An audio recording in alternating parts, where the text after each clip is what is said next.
boss, so different than other companies that may want you. And where is it? What do you like most about working for RbA, and what do you feel is the best advice you could give in regards to how to become successful here and climb the ladder? That's so many questions. First of all, RbA makes a unique product. I happen to like it a lot. It's what's in my house. I see a lot of crap. I see people that say their product's the best, and I look at some of their products, not just in this business, and I'm thinking, who buys this crap? You know, and then but we've all bought crap in our life, so you know what I'm talking about. Sometimes we buy it as the buyer, and you wonder what was I thinking? One of the reasons I like this company is the quality of the window, but the commitment to service. Your parent company, Anderson, has parts for windows that are 40 and 50 years old. Who does that? Let me answer that. No one except Anderson does that. I grew up in this business, and we were really good. I'm embarrassed that I was in this business sometimes when I see how well you guys do the installations and do the follow-up. Your company's involved in an exercise right now where they're trying to please their customers to such a degree. We're sitting here reading all these negative comments, and it's hard because you have to realize you have the highest HOS scores in this entire industry. And if all you do is read the negative things, you're going to think you guys really stink. But the truth is, one of the reasons I like about this company is you never have to apologize to anyone for your work. Your company is all in, all committed, so I like that. This particular affiliate, I like for several reasons. One is it was a lot smaller when I first came here, so I got to watch it grow. I don't always get to do that.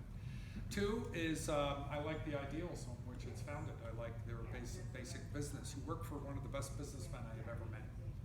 That's John Essler. He's probably the best marketing manager, or one of the top 2 or 3 that I've ever worked for. So there's some of the things that I like about this particular company is this company is never satisfied with its results. I lived my entire life like that. I've coached 3 sports, mostly football, and you know, it wasn't enough to me. It wasn't about winning the game. I wanted to win every play. That's a lot different. And that's not, I didn't want to hurt the other kid. I didn't want to take advantage of the other kids. I didn't want to beat our kid up when he didn't make the play. That's how I play my game. I play my games, I want to win every play. There's nothing wrong with that. I think you guys run your business like that. You don't care what you did this year. What can we do next year? That was really great. What's next? I like that because I think part of the human spirit is that there's no ceiling except the ones that you build for yourself. So that's really important to me. I like the way this company treats its people. I've worked for a lot of people that don't treat their people the way I think they should be or deserve to be treated. So this is an ethical company, it's a fair company, but it's also, they try to make everything fun. I like that. Fun's important to me because without fun, I just, shoot me now. So but I think this company takes what it does very seriously, but lets you be a little goofy. You look at what they spent giving you lockers and workout rooms and the home you get to work in here. I just love stuff. And so I can't say that about everybody. And I've been coming here for a long time, so I feel part of this here very much. Whereas April, we first met, you were working for a different company. And I still remember the day that I called over here and said, hey, this company's defunct today. I can now tell you, because I have a confidentiality agreement. So I would not have been permitted under my agreement with that company to give your company her name just because I'd rather see her work here. But the second that company was gone, and I made the call immediately. And probably to Bob, I guess, whoever it was. So I've been around for a long time. Remember Eileen was, when Eileen was only like the greatest phone person I had ever seen, and so when you talk about growth, it's a very large company. And if you look around this company, you'll see a lot of people that came here and grew up and learned how to do it, which is, by the way, my whole story of my life. I started working in one of these businesses when I was 11 or 12 as a guy working in the warehouse. And I worked on the jobs, and so I was it was 1966, so I don't know, the end of 66, June, I had just finished my sophomore year of high school. And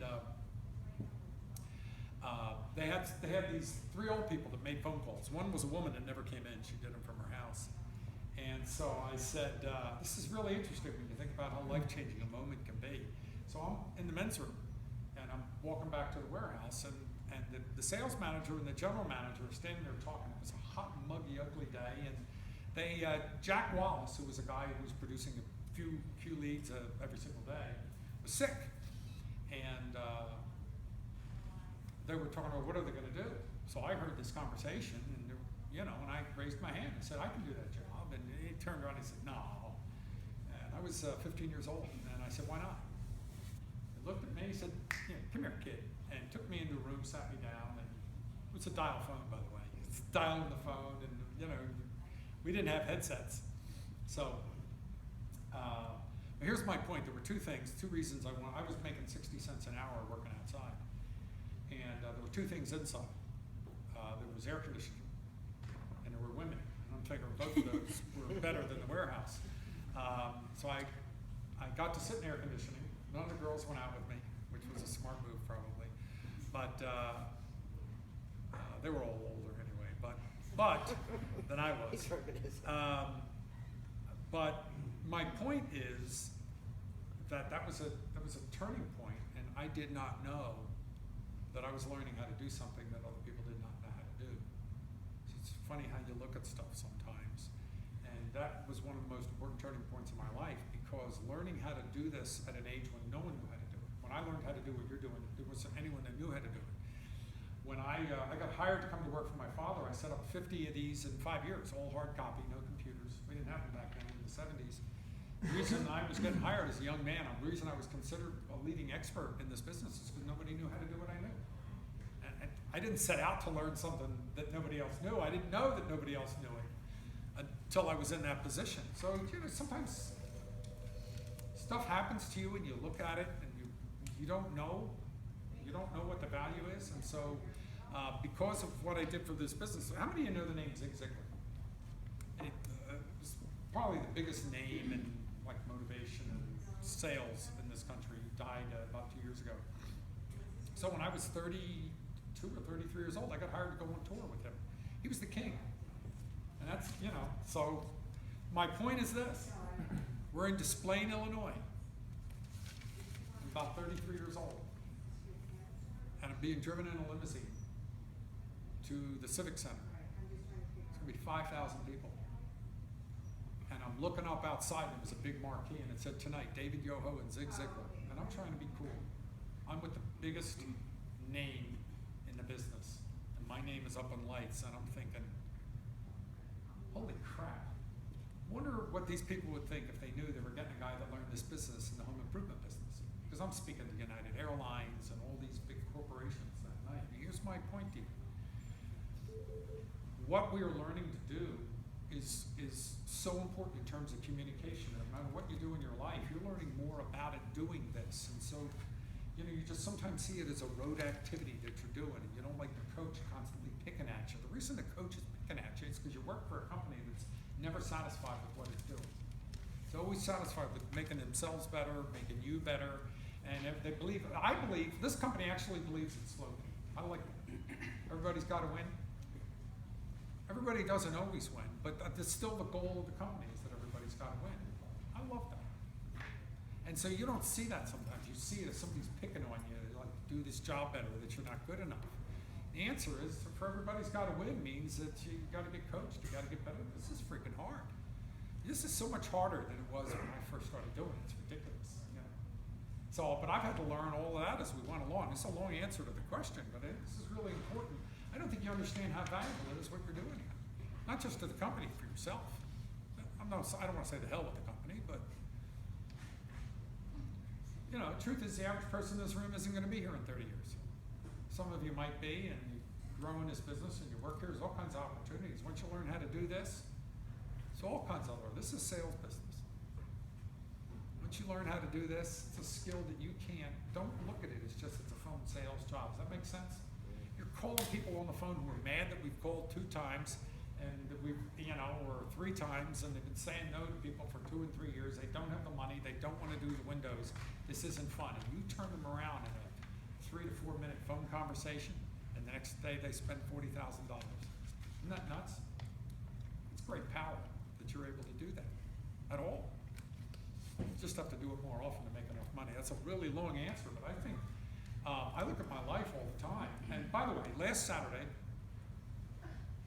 my youngest is 16. So we're going to the Army-Navy game in Philadelphia. We went in early Friday. I took him to the neighborhood where I was born. And I mean, it's a working class neighborhood built in the early 1900s when there were only carts, you know. It's more like East Boston, you know, the streets are real narrow, houses are 120 years old. So I took him to show him this house for one reason. I want him to understand is, you know, he thinks sometimes that I am condescending or critical of people that don't have money who are trying to get over on the system, just because of, you know, stuff that he hears. And I don't think it's true, but he could be right. But I said the reason is, this is where we're from.